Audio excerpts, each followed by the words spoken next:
السلام عليكم حبايبي ورحمة الله وبركاته. مساكم الله بالخير ومساء جميل علينا وعليكم وعلى كل العراقيين وعلى كل الطيبين بالعالم.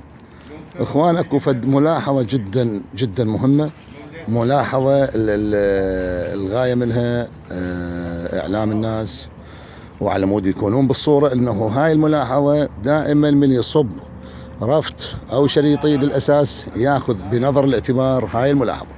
شنو هاي الملاحظة اخوان؟ تعال نشوف هاي الملاحظة شنو. مثل ما تشوف هذا بتلو، هذا صب بتلو السياج الامامي، هذا بتلو صب السياج الامامي. احنا سوينا هاي حدودنا لهنا مثل ما تشوف ايدي، احنا انطينا 20 سنتيم اللي هي هاي، انطينا 20 سنتيم زياده. شنو هاي الغايه؟ ال 20 سنتيم الزياده اللي انطيناها على الشارع العام.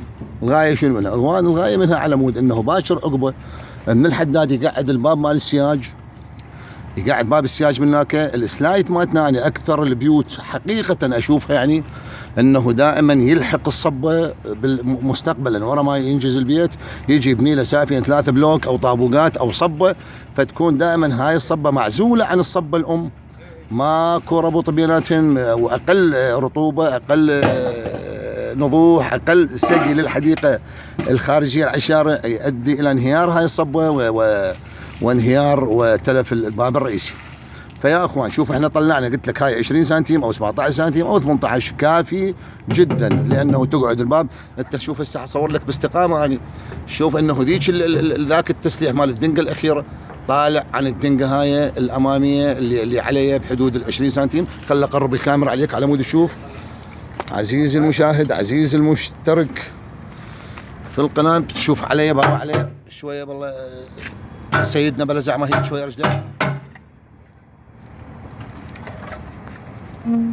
شوف ذيك الدنقه طالعه عنا، هاي الدنقه، هاي المسافه اللي 17 سنتيم اللي نقول عليها مثل ما تشوف هنا. عندنا هاي تسليح الدنقه 5 سنتيمترات لهنا توصل تسليح، وتبقى هاي تقريبا بحدود 17 سنتيم كافي لان تشتغل باب السلايت عندي بهالمنطقه هاي.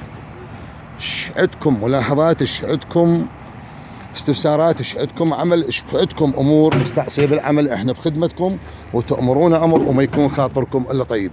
مع تحيات هندسه البناء مجيد العامري في مال لا غاتي.